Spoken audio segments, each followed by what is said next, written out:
now, or should you wait? Should you rent? Should you not even move to Phoenix, right? Just stay where you are. I mean, I don't know. There's all kinds of good questions, but I have some opinions on all this stuff, and we're going to get into this with the data as well, guys. Thank you very much for joining our YouTube live here again, where we discuss everything Phoenix, literally, but primarily the housing market and the development of the Phoenix area. All the things, the cool things, the maybe not so cool things that are happening all around Phoenix, guys. So thank you for joining us today. And if you're watching the replay, please comment below as well. Let us know where you are watching from. If you're live, please make this a two-way conversation and let's talk. Let's chat. Let's have a fireside chat about what it is that's on your mind when it comes to Phoenix and the housing market. We are real estate specialists here in the Phoenix area, but we also keep track of all the development, all the cool stuff happening, because that frankly drives real estate at the end of the day, especially on the macro level. So we are going to dive right in like we always do, guys. I'm not big on fluff. I like my meat and potatoes. And I like to dive right in to give you guys information on what's going on and, some interpretation of that data so that you are fully informed. So right now, the kind of hot topic, the question that we're getting a lot from all of our clients or people that we're talking with or associated with on social media is now a good time to buy? Should I wait? Should I wait? And if I have a house to sell, should I wait to sell? Because if I sell and I don't buy, then I have to rent. I'm not sure if I want to do that. So what should I do? Well, I'm going to jump in here. We're going to look at some data here that I think is kind of interesting. So I'm going to share my screen with you guys like I always do. And if you don't mind participating, please comment and ask a question. Let's have a conversation, right? Like we always want to do. So here we go, guys. Cromford Report. You guys know I subscribe to it because it is the best for local data, specifically for Phoenix and the housing market. And what they are talking about, the most recent commentary here today, is from the Mortgage Bankers Association. Not about high interest rates, but almost kind of just the opposite. That it just reported the mortgage delinquency rate has fallen to its lowest level since they started tracking this metric in 1980. The lowest level since 1980, guys. The seasonally adjusted delinquency rate for 1 to 4 unit residential properties, because guys, remember, if it's a 5-plex or more, it's considered a commercial property. If it is a 4-plex or more, it's considered residential property.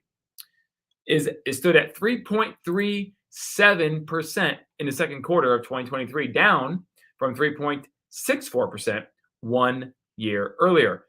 So the market hasn't got better, if you will, from the first half of 2022, yet the delinquency rates of the mortgages out there that are outstanding actually went down. What do you attribute that to? Delinquencies fell from Q1 of 23 across all mortgage types, conventional, VA, and FHA. However, FHA loan delinquencies were up 10 basis points from the second quarter of 2022. Holders of FHA loans tend to be the first to weaken when the economic going gets rough. Okay, so delinquencies are moving up in other loan types, however, particularly credit card debt and car loans. Guys, that's no secret. So what this is saying is, and this is what usually happens, right, is that if people come across tough times, they typically stop paying their credit cards first, their car loans second, and then, of course, their housing last, typically. Now, if you're a renter, sometimes that's just the opposite, right? It's weird because I'm a landlord myself, and that kind of happens to me. We have tenants here that are not having a good go at it, and they decide to stop paying the landlord first because it's just he's fine or she's fine. But I got to have food. Well, true. But for some reason, when you own a house, maybe it's that pride of ownership thing, not sure, you typically will pay that first. You make sure that gets done. And then, of course, you charge everything on credit cards and let that go, right? None of it's good, but sometimes you have to do what you do if the economy is bad and you don't have any money.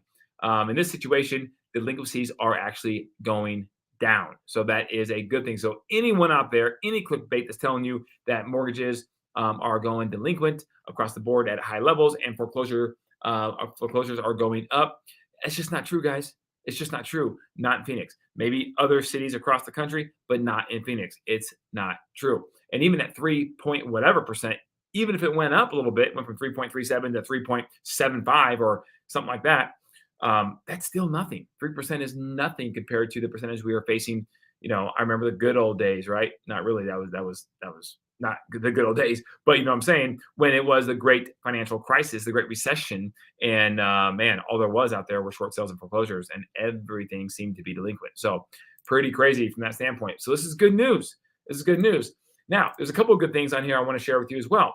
August 14th, when publishing the latest table ranking of the top 40 cities by annual average price per square foot, okay, it struck me how differently the top tier has behaved compared to the bottom tier. This is probably because the luxury market is unaffected by the activities of iBuyers and large scale institutional investors in residential property. Since they were not active over $1 million, their collapse had really little to do with it. I would also throw one more thing in there: interest rates. That's right, guys. The luxury home buyer, for the most part, obviously some people are, don't really care or are affected by rates when they are high on the mortgages because a lot of them are just going to pay cash. And that's what we've seen here in Scottsdale and Paradise Valley, Arcadia area, places like that where the price points overall are a little bit higher. But you can see right here, the top 5 cities based on annual inflation measured up the annual average price per square foot. Paradise Valley leading number one. Then you got Carefree, which is also high price points. Then you have Coolidge Coolidge is the odd duck in here, right? But the reason why Coolidge is in here is because they exploded. That's right. The demand actually surged in Coolidge, whereas every other city, it was just okay for the most part, right? I mean, we all know Chandler went up. I mean, look at Chandler here, right? Even though it's down, it's red arrow. Look at this. It's still at 312 on the CMI, on the Crawford Market Index, which is incredibly high above 110, which is a balanced market. 90 to 110, as you guys know, is a balanced market, right? So Coolidge is not on this list because it's not one of the major suburbs of the Phoenix area, but nonetheless, it made it for this, which is really good.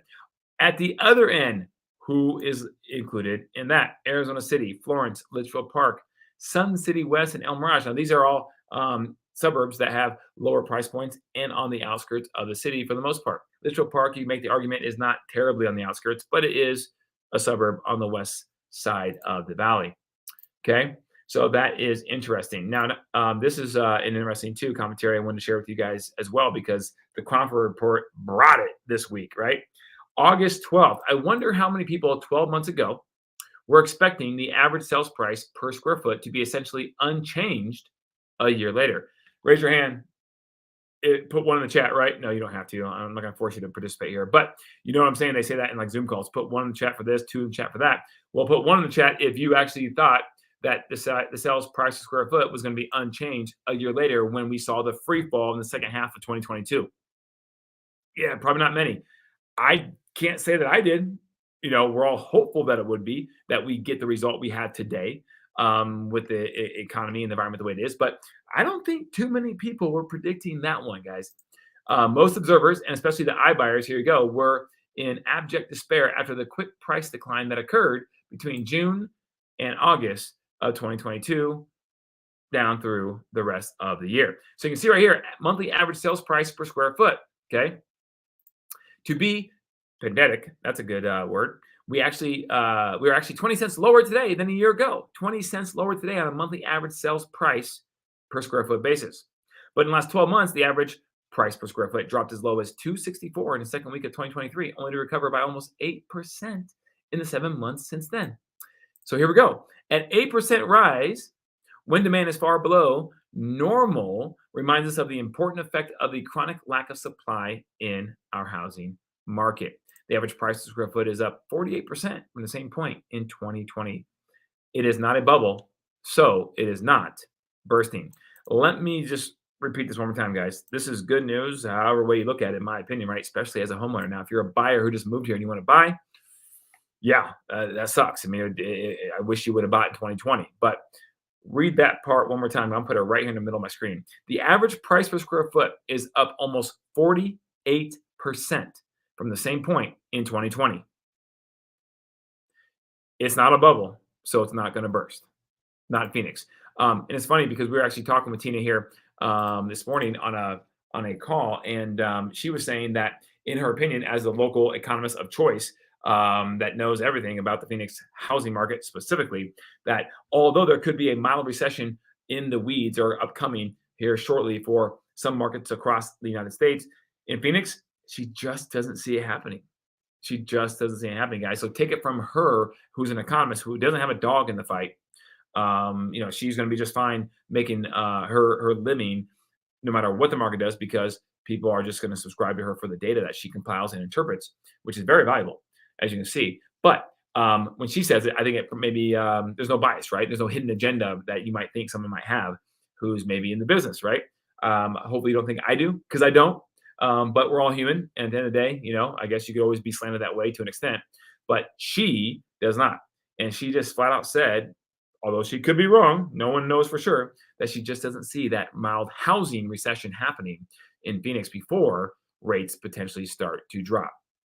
Interesting. And we know the pent up demand is there, guys, because we know that the powers that be, these people who track this stuff on a national level, they said for every 1% of a 30-year percentage point on the loans, right? 30-year loans, for every 1% that it drops, there's, I believe, about 4 million buyers out there ready to come out of the woodworks.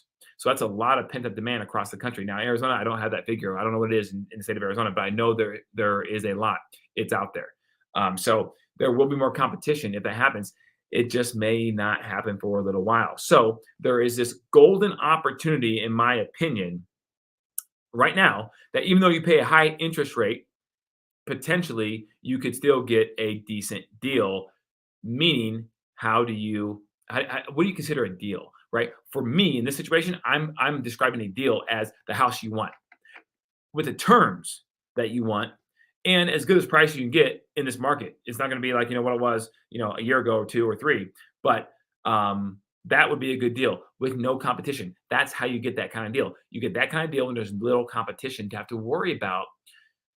And just think what happens if obviously rates drop to whatever, from 7.25 down to 5.25, next year at some point. Let's just say that happened. What's going to happen? Well, it's going to flood Phoenix, especially with more buying activity, which means you'll probably have competition and therefore won't be able to dictate the terms that you want for the house that you ultimately end up buying. So I would say that there's an opportunity here to do that. And then if you believe that rates are probably going to come down somewhat, over the next year or two, there's terms with the rate buy down and things of that nature you can do to hopefully get that best deal. So I think right now, given the general state of everything, not knowing your specific situation, that it is potentially a very good time to buy, and then have a plan to manage that over the next 1, 2, 3, 5 years. Okay, but again, I don't know your situation, so comment or DM me like some of you have chosen to do, which I really appreciate. And I would love to have that conversation with you guys about your particular situation. All right, so we're going to come back over here and share my screen, and we're going to go over a few more things. Okay, I want to put this on here real quick because this is interesting, right? They always give a mid-month update and forecast, and right now, they say right here that, what is it? For the month ending August 15th, they're currently a record sales price per square foot of $284. Average across all types of houses across the Maricopa County, let's call it, right? So 284 a foot is the average, okay? So they give a prediction. Here you go. Our midpoint forecast for the average monthly sales price per square foot in September 15th, call about a month away from now, is that it'll be 281. And they're 90% confident in that that'll be within a plus or minus 2% range. So 281, last time I checked, is a little less than 284. So that is a decrease of 1.2% on the average price per square foot across the board next month at this time. Interesting, right? So they're saying they don't see a mild recession coming anytime soon, but micro, maybe over the next month, there will be a little pullback, 1.2% potentially. That's what they're thinking the data is showing. So interesting, right? So if you really want to time this thing up, maybe you wait until the 1st of September after Labor Day weekend, see what goes on, and then we can always provide you with that mid-month forecast on September 15th for October 15th. But if we give it to you guys and October 15th says, we see that it's going to be a 2.3% increase now, then, maybe you'll be scrambling, right? They lock something up. I don't know. Just kidding. But again, it all depends on what your exit strategy is, and that's what you should go off of when you look to maybe buy or not right now. All right, next thing, guys. Okay, the index. You can see right now. You saw the cities. So I'm not going to spend a whole lot of time on this, but you see the gauges, right, of where they stand. Phoenix is at 201 on the CMI, and we all know, right, that the balanced market is obviously 90 to 110. So we're 30 on the supply index for Phoenix. 30, that is low. That's off 70 points, right, from the norm. To the good if you want to call it that, right, in the green, but off 70 points. And the demand side is off about 40 to the not so good. But nonetheless, that low supply is keeping our prices propped up. Okay. So that is Phoenix. Let's just do a couple. Let's go. I don't know. Let's go Chandler. Okay. Chandler's just rocking right now. 308. Holy moly. Okay. Let's go to Goodyear in the West Valley. 116. Not bad. Still a seller's market. East Valley Mesa. 199. Still rocking, guys. It's pretty crazy, pretty resilient. This market in Phoenix has been very resilient given the national, economic data. Okay. Now let's go to rates. Speaking of which, okay, check this out, guys. 7.37. Yowzers. 7.37. Now here's a couple articles about this, right? Which I thought were pretty cool. Yes, mortgage rates are now the highest in more than 20 years, but not much higher than yesterday. Okay, there's the silver lining. But here's an article right here, guys, that was interesting. Everyone thinks rates should go lower. Is that why they're rising? Because, the Fed is zagging when everyone is zigging, right? Or whatever. Well, I highlighted this because it's interesting. At the end of the day, this is what it's all about. Short-term yields need to fall significantly before long-term yields get significant relief. Okay, short-term bond yields, all right? That won't happen until the Fed signals a willingness to cut, and that won't happen until inflation and economic data do a lot more than they have to show the impact on the Fed's policy tightening. Okay, so in other words, inflation has gone down, which is good, and it's been going down at a somewhat consistent basis, which is good, but it's like no one's believing the CPI index. It's almost like the actual real economic indicators are saying one thing different from CPI, which begs the question why.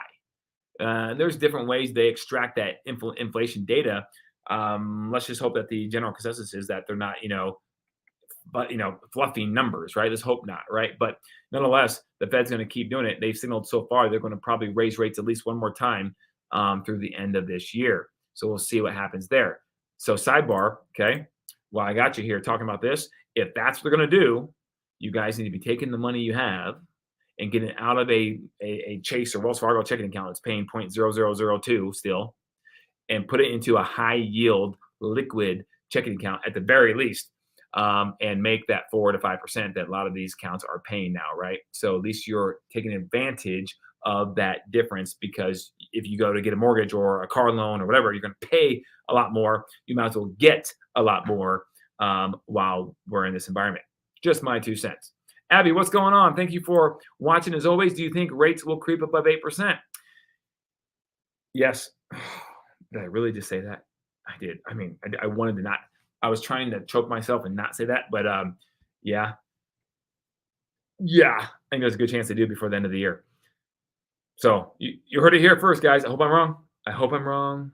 But right now, sharing my screen here again, guys, we are at, like I said, 7.37. And guys, that's like a really good rate, right? I mean, let's be honest. If you go talk to most lenders right now, the vast majority of Americans are not going to be quoted 7.37. Okay. That's like, A paper, everything's perfectly, stars are aligned. It's going to be higher than that, most likely. Okay. So, Abby, what's going on here? I'd rather get in now at 7.37 versus later if it continues to increase. I mean, I can refinance in the future. Amen, sister. You can do that. But again, the naysayers will say, hey, well, that's not guaranteed, right? It's not guaranteed that you can refinance because it's not guaranteed rates are going to go down. It's not guaranteed property values won't fall. And that's true. It's not. So, but everything in life to an extent is a calculated risk or calculated gamble, right? You can be only as informed as you can possibly be. But the people that typically lose long-term in these type of situations throughout life are the people who maybe actually take the time to get informed, but they never act. So now that you're taking the time to at least be informed by watching this video today and this channel, hopefully you're provided some value here. Now it's time to act. Okay. Well, in about 10 to 15 minutes, right? Let's let me finish and then go act. Okay. All right. So let's go to the next thing here. Okay. So we're going to go to some development, guys, some cool stuff. So stay with me. There's always some cool stuff happening in Phoenix, right? But let's rock and roll here. 3 Scottsdale golf courses ranked among best, most affordable places to play. I love golf. Do you? Phoenix is like the golf mecca, Scottsdale especially, right? Of the country. At least that's what a lot of people say. And I gotta admit, there's some great golf in Scottsdale. Been here 18 years, and holy moly, I love to get out, especially this time of year, guys. It's hot right now, but you get really good rates. So if you can get the sunscreen on in the water, it's a good time to go out and play some really nice courses that are still in great shape for like a third of the cost. There's the TPC Stadium course, guys. So 3 courses named, ranked the best and affordable. So what are they? Is that number 1? I don't think so. Number 1, guys, here we go. Scottsdale's Weekapaw Golf Club, specifically the Saguaro course, ranked number 2 in the country for quality of play and affordability. So you're getting a quality golf course at a reasonable rate. Not far behind was another Scottsdale course, True North Golf Club, specifically the Monument course, which came in at number 8. Pretty cool, right? And then number 3, okay, is, you saw it. Where's the talk about here? The TPC Scottsdale course comes in at number 3 for Scottsdale courses. Just beyond the top 10, Arizona had one more course on the list. Also in Scottsdale, TPC Scottsdale Stadium course came in at number 11. The green fee there is $159 with a golf cart included. Club rentals are $95, and nightly accommodations are also $51.85 for a grand total of $305.85. Okay. Now, what's cool about that is that the stadium course is also home of the WM Phoenix Open, which is the greatest show on grass. And it's one of the PGA's oldest events. It will enter its 89th playing year next year, set for the same weekend as the Super Bowl. That's right. It's bananas here that weekend, right? So pretty cool, right? Then it breaks down right here, the Valley's most challenging golf courses in 2023. If you would like me to send you this link, the Valley's most challenging golf courses for 2023, and the whole slideshow, I'd be happy to do so. DM me through YouTube or comment below, and I'll send it to you. Just comment golf or something like that, and I'll send it your way, okay? I just have to know where to send it, right? So let me know. All right. That works for that. And then we have a map right here of Weekapaw, so you have an idea where it is. It is a Scottsdale course, but it is actually, crazy enough, on the outskirts of Fountain Hills. There's Fountain Hills right here, right? And then Scottsdale is right here. I mean, right at the border of Fountain Hills, like right through here where my cursor is. You have the little sleepy, awesome suburb of Fountain Hills. And then you have Weekapaw Golf Club, which is just beautiful, guys. I played there multiple times. Great course. All right. Next one. Okay. Surfing in the desert. That's right. Cannon Beach Surf Park eyes soft opening next spring, adds new tenants and retail lineup. Guys, there is a KTR. For those of you who have kids, or maybe you're just a big kid yourself, KTR, Kids That Rip, is awesome. It's indoor. They can just run around and go crazy for 3 hours, 4 hours, and you can hang out. They usually have a little restaurant, bar type setting too. You can hang out and watch them run around and get all sweaty, but indoors. But Cannon Beach is going to be awesome, guys. Check this out. There's an artist rendering of their cliff diving lagoon. That's right. There's your cliff diver, and he's going to just go diving right in that lagoon right there, which is pretty cool. And they have a surf park. That's the main thing, right? Surf park. They are 20,000 more square feet of beach and excavation for a 17-foot cliff diving lagoon. As the build-out continues throughout the year on the $240 million mixed-use surf park in Mesa, Arizona, Cole Cannon, the developer of the park, said he's hopeful for guests to hit the waves late spring of 2024. There's a construction picture, and there's some retail around there, and KTR is going to be there as well. Also, the Yard Milkshake Bar, so you can get milkshakes, run around like crazy, and sweat in KTR. And then when you get sweaty, you can just roll out to Cannon Beach and go surfing, right? Pretty cool, right? Awesome. T, what's going on? Real estate will always be a good investment with the intention to buy and hold. Yes, it will. I firmly believe that. And I just don't know of anybody, guys. Speaking of which, I don't know anybody who says, man, I wish I wouldn't have bought that house 10 years ago. It's always the opposite. Man, I wish I would have bought the house 10 years ago, right? But back then, the mindset was like, oh my goodness, you got the news telling you this and media saying that, and rates are whatever they are and prices are whatever they are. And so I just won't do it. I'll wait for a better time. Well, the next thing you know, 10 years go by, and that deal, whatever it was, 10 years ago, was a smoking deal that you thought was highly priced.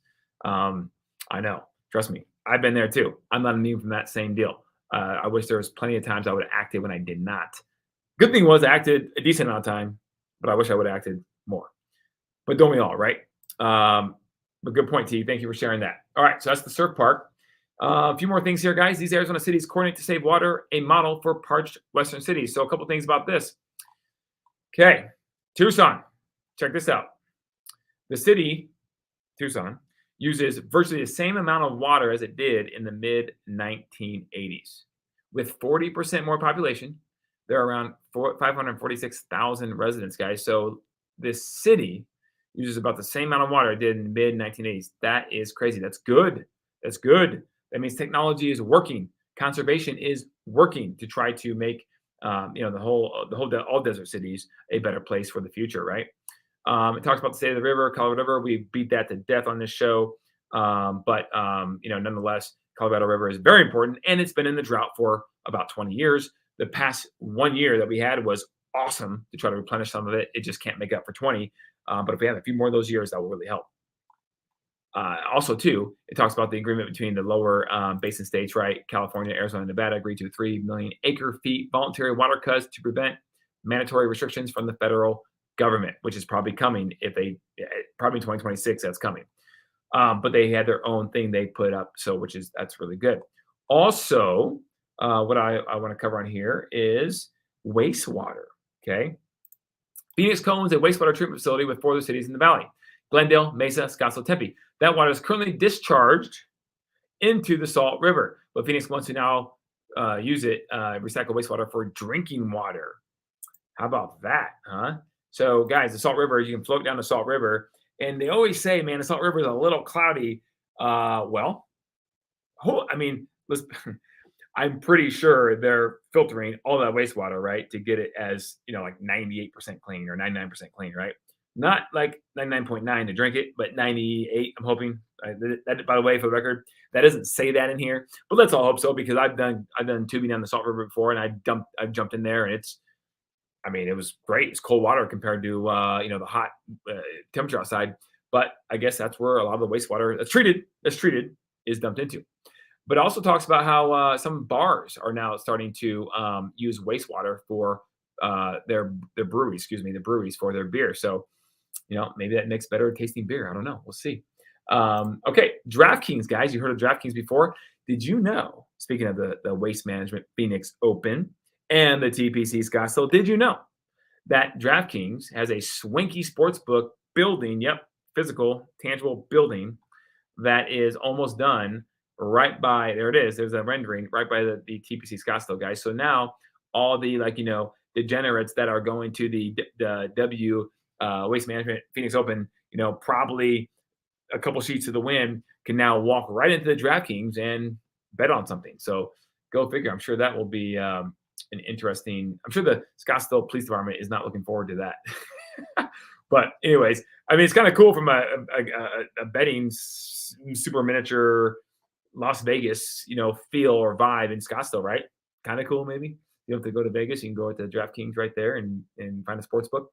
Anyway, next thing, guys, almost done. We're wrapping this up here. Phoenix looks at northern southern outlying areas for future economic growth. Okay, so here's the map of Phoenix. There it is. I'm going to zoom in one more time. Okay.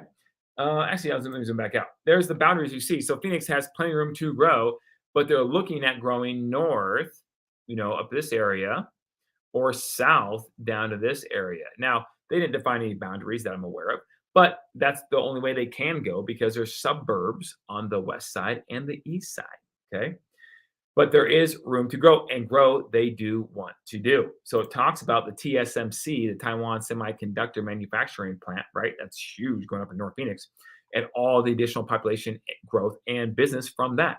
And the city council members and so on and so forth. There's a picture of the TSMC, and it's talking about the growth of Phoenix. And it's funny because this lady she said, look, it's a crazy time to be in Phoenix, and we're going to grab as much as we can, and we're going to sleep later.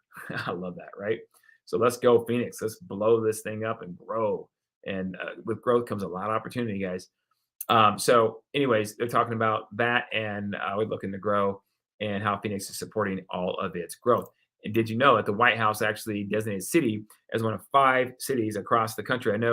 I think Columbus, Ohio was another one, Augusta, Georgia, and 2 other ones as hubs across the country, which will help existing labor get trained better for manufacturing industry. So they're trying to make Phoenix one of these manufacturing hubs that they're really trying to help grow with manufacturing-based jobs and companies. So that's awesome for the employment workforce in in Phoenix, guys. So again, just one more reason why the future is bright in Phoenix. Okay, there's the map, and then last but not least, guys, we're gonna wrap this thing up. We're right on time. I'm talking fast for everybody. The high-end New York seafood restaurant. I've never heard of this restaurant, but it's kind of cool. It's high-end New York seafood restaurant signs a lease in the Scottsdale Fashion Square, guys. The Scottsdale Fashion Square is undergoing a huge renovation right now, and it's going to be even swankier than the swankiness that it already has. Okay, but it's going to attract some really cool stuff, and this is one thing, guys. So those foodies out there, listen up. They just attracted another high-profile, new-to-market restaurant coming to the renovated wing of its property. Earlier this week, the Scottsdale Fashion Square announced the company's earnings call that Catch will open in Scottsdale in 2025. So you have to wait another year and a half, but 2025. Catch is an Asian-inspired, globally influenced menu is known for delivering great food and great service in a lively and vibrant atmosphere, which is what like it's all about now, right? That cool, upbeat atmosphere. And Catch currently has 7 units open. That's it, including locations in Vegas, New York, Los Angeles, and Aspen. Guys, how about that lineup? And then soon to be, Scottsdale. Dude, Scottsdale is on the map. Pretty cool. T, wow, yeah, I knew you were a foodie. Tarun is a foodie, so I knew she would like that one. So Lori, what's going on here? Always looking for a new restaurant, especially seafood. I know, right? I grew up, let me tell you, I grew up eating like my first introduction to salmon or seafood was like salmon patties and fish sticks that you microwave. I know. And so my whole thing was ruined for seafood for many years. And then I finally, had my big boy pants on. I got into the workforce and I started, actually making some income. So I could actually go afford like to eat seafood at just a semi nice restaurant. Like Red Lobster was like kind of nice when I was growing up. So, I'm not saying it was the Red Lobster. I forget what it was, but we went somewhere and I don't forget what it was, some piece of fish, a halibut maybe. And someone was like, just do it. I did it. And it was like, oh my goodness, this is actually good. This is actually really good. And it's healthy, right? Protein, fish. So all the fish oils, all this. So now I love seafood, guys. That's my story on seafood. So if anyone had experience like that, please let me know so we can relate, right? Where it started off really rough in your life with seafood, and all of a sudden, you love seafood now because you actually had seafood cooked and prepared well, right? So, all right, guys. So that does it for our show today. Thank you as always. Remember the housing market. What I said about that. Some developments coming, guys, and I'm giving you the ugly too. If there's ugly that I find about companies leaving Phoenix for whatever reason, I will put that on here too. I promise. But right now, it's like, man, all these pros and very little cons when it comes to the future outlook for jobs in the economy, housing. Obviously, housing needs more supply, but there are a lot of builders are building. And by the way, did you see this the article? I did not have it teed up for you guys. The article that Warren Buffett. Everyone knows Warren Buffett, right? He just made a huge, and I'm talking, I'm going to say billions, right? investment in 3 of the largest publicly traded home builders across the U.S. So he's making a big bet with Berkshire Hathaway on the housing market. He's very bullish on it in the semi short to long term here, right? So if he's doing it, not that he's always right, but he's putting a lot of money behind it. So as investors, there you go. Maybe a little clue. I don't know. But the Phoenix area is doing very, very well. And those builders, by the way, are in Phoenix trying to build as fast as they can. So there you go, guys. Thank you very much as always. And until next week, Phoenix, just go ahead and keep it classy.